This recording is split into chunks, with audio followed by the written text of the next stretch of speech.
Je dis bonjour. Le thème de mon intervention, il est tout simple. Annoncer la vérité pour que le ciel imprègne la terre. Tout d'abord, dans l'introduction, j'ai parlé du psaume 50, verset 5-6 et de Sophonie 3.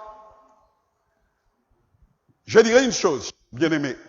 Le temps est arrivé pour rassembler les fidèles, pour rassembler le peuple de Dieu. Le temps est arrivé. Il fut un temps où nous avions reçu l'ordre d'aller les chercher. Maintenant, le temps est arrivé pour les rassembler.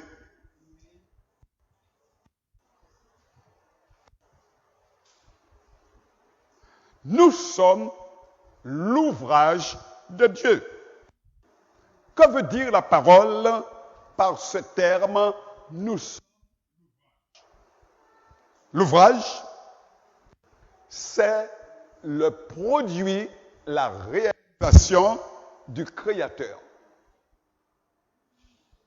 Amen. Dans sa vision, il anticipait et savait ce qui se passerait en 2020 et même après cela. Quand nous sommes venus sur la terre, il savait ce qui se produirait. Essayez de revoir les événements avant le confinement et vous verrez que même à l'église, eh bien, il y avait une succession, il y avait une chronologie. Et si vous voulez encore aller plus loin, voyez un peu depuis Abraham, même pas, depuis Adam et Ève, lorsqu'il a fallu tuer un animal pour le revêtir et le protéger, le sang de Jésus. Et jusqu'à ce jour, si on n'est pas couvert du sang de Jésus, on est, mes bien-aimés, en péril. Car il n'y a pas de pardon, que sans effusion de sang, il n'y a pas de pardon. Et le pardon se trouve dans le baptême au nom de Jésus, parce qu'il fallait un agneau pour pouvoir, je dirais, pour qu'il y ait du sang qui coule. Tout ça, ce sont des redites. Mais j'ai constaté une chose, c'est qu'avec les enfants de Dieu, eh bien, il faut tout le temps revenir sur la parole, car il n'y a que la parole. Sans effusion de sang, il n'y a pas de pardon. Chers bien-aimés, la mission aujourd'hui, la mission des chrétiens est claire. La mission, elle est claire. Ne laissez pas ce lieu si vous n'avez pas compris la raison pour laquelle vous êtes ici. La mission aujourd'hui des chrétiens est claire. Première chose, les disciples de Christ sont enrôlés dans l'armée de l'Éternel. Oh, je vais essayer d'aller vite. Aujourd'hui, la terre est sous l'influence, je dirais, des esprits méchants, des esprits mauvais. Depuis Enoch, depuis Noé, il avait été dit que ce monde dans lequel nous allons entrer, c'est un monde où il y a la méchanceté, l'apostasie, des choses qu'on ne pourrait imaginer. Des choses qu'on ne pourrait imaginer. Et ça se passe dans le monde entier. C'est pourquoi le Seigneur a dit, lorsqu'il nous a fait entrer dans, je dirais, l'atelier du Saint-Esprit, l'atelier du potier, je vais les façonner, je vais les transformer, je vais les travailler afin qu'ils soient des combattants C'est pourquoi j'ai dit que nous n'avons pas peur de Satan. Au contraire, si vous êtes vrai, si vous êtes intègre, si vous craignez l'Éternel, Satan doit trembler devant vous. Oh oh! Oh oh! Satan doit trembler devant vous. À condition que vous soyez intègre, que vous soyez droit et que vous priez. La prière est extrêmement importante. Première chose, que vous soyez enrôlé dans l'armée de l'Éternel. La question que j'aimerais vous poser, est-ce que vous êtes enrôlé? Êtes-vous enrôlé? Deuxième mission, deuxième tâche, mes bien-aimés. Les disciples de Christ deviennent un canal de bénédiction pour les malades. Un canal de bénédiction pour les malades. Je ne vous dirai pas de ne pas aller voir un médecin. Vous savez, bien souvent, on a de l'argent, on est un pays assez spécial, on peut aller dépenser votre argent. Mais, je dirais une chose, chers bien-aimés. Alléluia. Et je sais ce que je dis. Si, réellement, vous avez une communion avec Dieu, une intimité avec Dieu, vous êtes enfant de Dieu. La parole de Dieu nous dit, je ne vous enverrai pas les vieilles maladies de l'Égypte. Pendant 40 ans, le peuple était dans le désert. Eh bien, mes bien-aimés, il n'y a pas eu de maladie. Ils sont morts à cause de leur rébellion, mais ils ne sont pas morts à cause de maladie. Lorsque nous marchons avec le Seigneur, il y a une hygiène de vie. Il y a une hygiène de vie. Il y a une manière, mes bien-aimés, de se nourrir.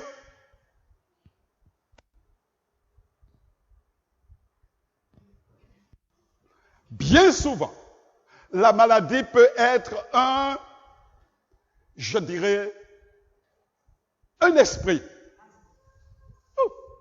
Par exemple, je prends un seul exemple. Vous en voulez à quelqu'un, vous n'arrivez pas à pardonner à quelqu'un, eh bien, c'est un esprit qui va rentrer. Vous avez ouvert la porte à un esprit parce que vous ne voulez pas pardonner. Et à ce moment-là, l'esprit, il est à l'aise. Vous pouvez venir à l'église, ça ne va rien changer. Le plus important, c'est l'obéissance vaut mieux que tous les sacrifices. Et le Seigneur a dit, pardonnez-vous les uns les autres. Il faut apprendre à vous pardonner. Un seul petit. Hein? Démon, et pas des moindres, il y en a encore d'autres. Ma soeur, mon frère, tu as des enfants, les enfants t'agacent, les enfants ne veulent pas suivre ce que tu veux, ce que tu voudrais pour eux. C'est leur problème. Tu as fait ce qu'il fallait lorsqu'ils étaient petits. Maintenant, ils sont grands. Tu pries pour eux et puis c'est tout. Mais c'est leur responsabilité. C'est leur responsabilité. Alors, mais nous sommes des ministres de la guérison. Les ministres des docteurs. Des docteurs. Avant même que la personne n'arrive sur son air, sur sa façon de parler, sur sa manière de marcher, etc. et tout, nous pouvons savoir, parce que Dieu nous a donné, je dirais, le discernement des esprits. Heureusement que tu es là, hein, parce que tu n'étais pas là, eh bien, je n'aurais pas pu trouver ça. Le discernement des esprits, mes bien-aimés. L'Esprit de Dieu qui est en nous, le Saint-Esprit qui est en nous, doit mes bien-aimés, nous attester que cette personne est en difficulté et que c'est tel problème, tel phénomène qui est en train d'agir. C'est un démon. Il y a un moment, pasteur, serviteur, vous n'avez besoin de la parole, de la Bible, mais la parole est en vous. La parole est à l'intérieur de vous. Alléluia. C'est ça la relation. C'est ça l'intimité avec Dieu. C'est que la parole, vous êtes remplis de l'esprit. Et c'est ça que l'Église, c'est ça que Dieu reproche à l'Église. Aujourd'hui, les églises sont mortes. Alléluia. Même les gouvernements devraient compter sur l'Église. Parce que c'est une référence. Mais aujourd'hui, chers bien-aimés, l'Église est amorphe. Il n'y a rien. Simplement parce que les gens ne prient pas, ou bien ils prient, mais ils ne sont pas dans la volonté de Dieu. Vous êtes là avec moi? J'avais donné quand même un verset. Alléluia. L'Église, je répète, doit devenir un canal de bénédiction pour les malades.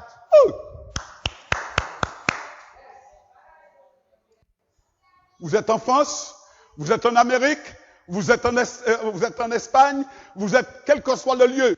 L'esprit n'est pas limité. Vous priez pour quelqu'un. Quelqu'un vous demande la prière. Vous priez pour quelqu'un et la parole doit être accomplie. La parole doit être accomplie. C'est ce qui montre, chers bien-aimés, si vous êtes de Dieu ou si vous n'êtes pas de Dieu. Le diable doit sentir la différence entre un disciple et quelqu'un qui marche, etc., et tout, qui vient à l'église. Lorsque vous venez à l'église, il doit y avoir une différence. Vous venez recevoir, vous venez prendre, vous venez être rempli. Le Seigneur vous donne une feuille de route. Une feuille de route. Prenez avec moi, s'il vous plaît. Acte 4, verset 29-32. C'est pour attester que nous sommes un canal de bénédiction pour les gens qui sont malades. Acte 4, verset 29-32. Acte 4, 29-32. Et maintenant, Seigneur, vois leurs menaces et donne à tes serviteurs d'annoncer ta parole avec une pleine assurance, en étendant ta main pour qu'ils se fassent des guérisons, des miracles et des prodiges par le nom de ton saint serviteur Jésus. Quand ils eurent prié, le lieu où ils étaient assemblés trembla. Ils furent tous remplis du Saint-Esprit et ils annonçaient la parole de Dieu avec assurance. Amen. Amen. Aujourd'hui, eh bien, cette parole est accomplie. Cette parole est accomplie. Et si vous ne faites pas le travail, c'est que vous êtes des lâches. C'est que vous refusez de faire le travail. Vous êtes des lâches. Pasteur Boinel qui l'a dit. Simplement parce que vous refusez de faire le travail. Quel que soit, il y a des gens qui vont partir en France là. La France vous attend. Parce qu'il n'y a pas de pays plus mort que la France. Plus incrédule. Une personne, simplement, peut changer la face d'un pays. Attachez-vous à la parole. Croyez à la parole. Et le Seigneur dit, vous verrez ma gloire. L'Église, mettez-vous debout. L'Église, faites le travail de Dieu. Parce qu'un jour, vous serez devant le tribunal et le Seigneur va vous demander des comptes. Moi, je fais mon travail parce que je vous annonce la parole. Une parole qui devient réalité lorsque vous vous levez.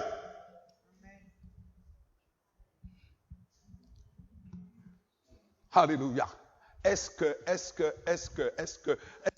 vous n'avez pas encore passé avec ça le doute, l'incrédulité? La foi contredit le monde. Ce que le monde dit, ce n'est pas ce que la parole dit. Ce n'est pas ce que la foi dit. Vous êtes là avec moi? Levez-vous! Alléluia. Acte 5, verset 14-16. Acte 5, 14-16.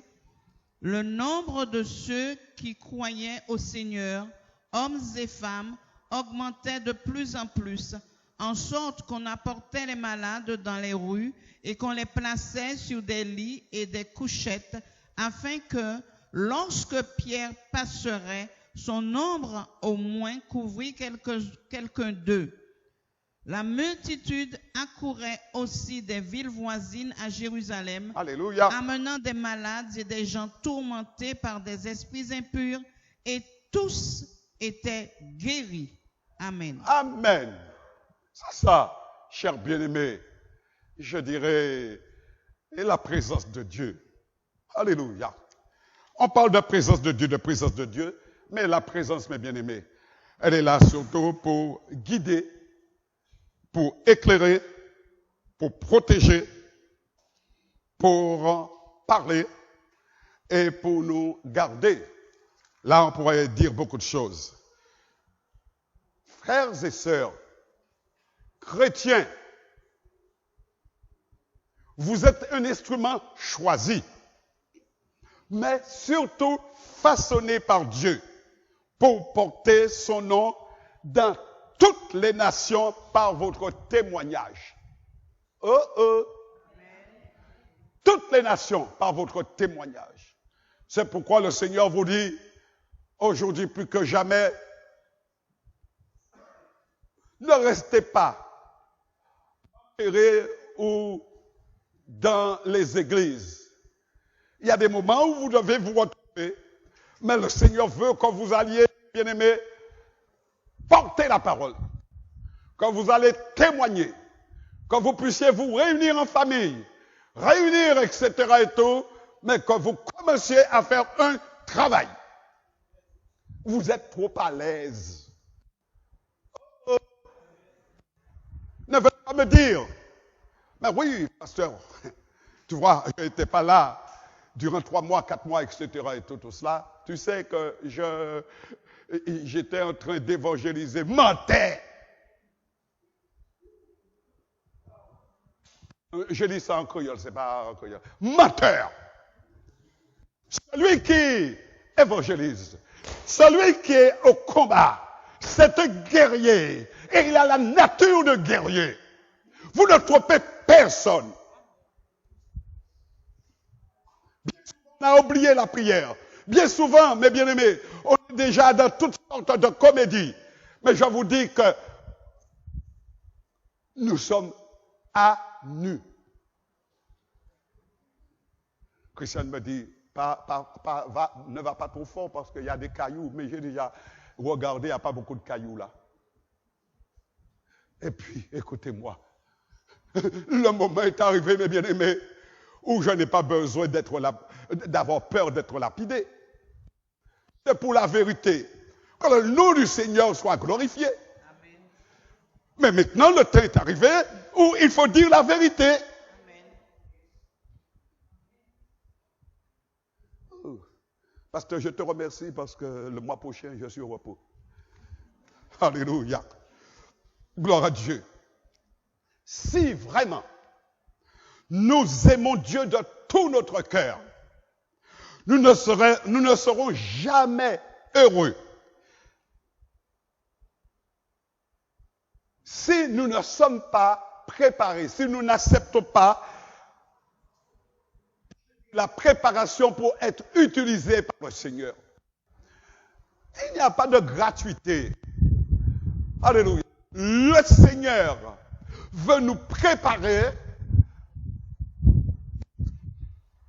Il veut nous préparer, mes bien-aimés. Nous allons passer par des tribulations. Nous allons passer par des persécutions. Nous allons passer par des moments difficiles. Mais c'est pour la préparation, pour le combat spirituel. Parce qu'aujourd'hui, nous ne pouvons pas être dans ce monde si nous ne sommes pas des combattants. Oh oh. Combattants. Chers bien-aimés, cette prédication que je vais écouter, parce que je pense que vous avez déjà compris, cette prédication que nous allons écouter, que je vais écouter, vous conduira vers le résultat pour lequel vous êtes là, pour la formation. Une formation indispensable pour devenir un instrument que le monde espère. Le monde ne pourra pas être heureux, ne pourra pas être délivré, ne pourra pas être vraiment libéré si, chers bien-aimés, vous ne servez pas le Seigneur. La seule chose que Dieu vous demande, toi, viens sur moi, toi, viens sur moi, toi, viens sur moi, toi, viens sur moi. J'ai besoin de te servir, de me servir de toi. J'ai besoin de toi, j'ai besoin de toi, j'ai besoin de toi. Mais Seigneur, tu aurais pu prendre des anges, tu aurais pu prendre des archanges, tu aurais pu prendre tout ce que tu veux. Le Seigneur dit non. Ce sont des hommes qui me serviront de signe. C'est vous, nature fragile, vous que je connais. C'est vous qui devez me servir de signe. Oh. Alléluia. Je vais aller vite, mes bien-aimés. Alléluia. Je dirai un petit peu mon plan. Simplement pour vous faire savoir n'importe qui. Oh, vous ne savez pas qui vous êtes. Prenez avec moi, s'il vous plaît, le psaume 139, versets 1 à 6. Psaume 139, 1, 6. Éternel, tu me sondes et tu me connais. Tu sais quand je m'assieds et quand je me lève. Tu pénètres de loin ma pensée. Tu sais quand je marche et quand je me couche. Et tu pénètres toutes mes voies. Car la parole n'est pas sur ma langue, que déjà, ô Éternel, tu la connais entièrement. Tu m'entoures par derrière et par devant, et tu mets ta main sur moi. Une science aussi merveilleuse est au-dessus de ma portée. Elle est trop élevée pour que je puisse la saisir. Amen. Verset 16. Quand je n'étais qu'une masse informe, tes yeux me voyaient, et sur ton livre étaient tous inscrits les jours qui m'étaient destinés avant qu'aucun d'eux existât. Amen. Amen. Le problème, je l'ai constaté, c'est qu'aujourd'hui, les chrétiens ne veulent pas entendre la vérité. Ils préfèrent encore rester dans leur position. Avec le Seigneur, il n'y a pas de position. Avec le Seigneur, c'est tout le temps, il y a un changement. Tout le temps, il y a un changement. Tout le temps, il y a un changement. Le Seigneur dit une chose, chers bien-aimés, si vous voulez servir Dieu, il faut mourir à vous-même. Si vous n'êtes pas mort à vous-même, il y a l'esprit d'orgueil qui vous fait vous lever contre la parole, qui vous fait vous lever contre quelqu'un. Il faut accepter la croix. C'est à la croix qu'on détruit la chair. Alléluia. C'est à la croix, chers bien-aimés. Éphésiens 2, 10. Éphésiens 2, verset 10.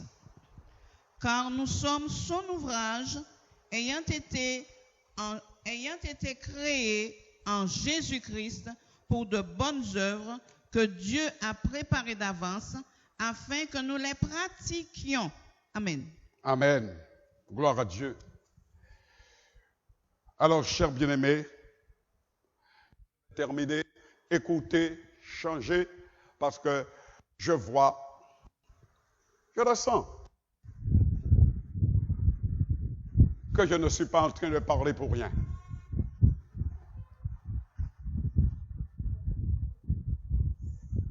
Le temps est court.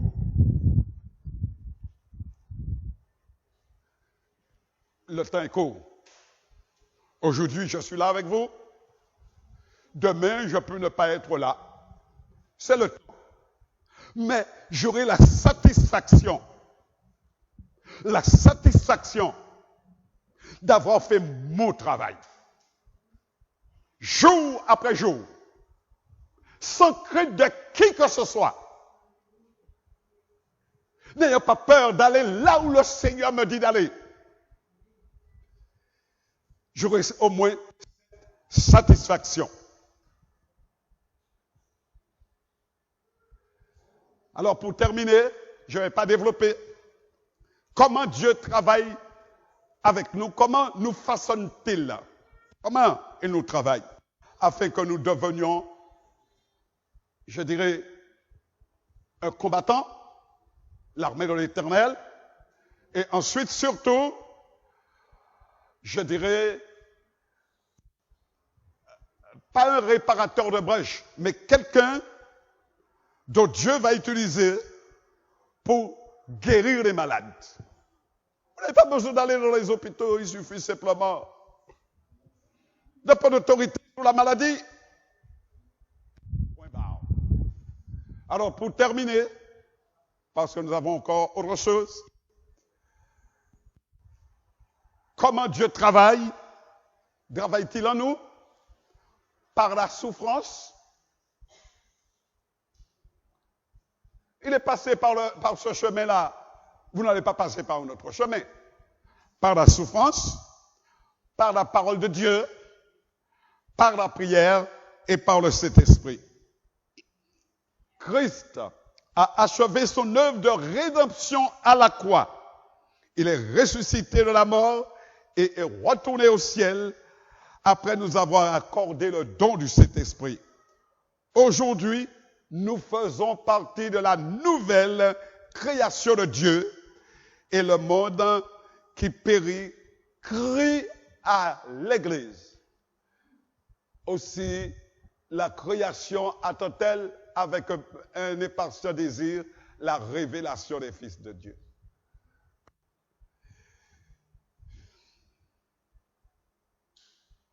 Alléluia. Chers bien-aimés, pour terminer, je dirais, nous allons prendre Ézéchiel 22, verset 30, pour vous montrer comment le Seigneur compte sur vous.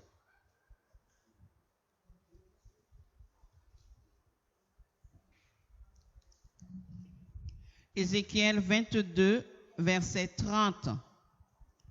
Je cherche parmi eux un homme qui élève un mur et qui se tienne à la brèche devant moi en faveur du pays, afin que je ne le détruise pas, mais je n'en trouve point.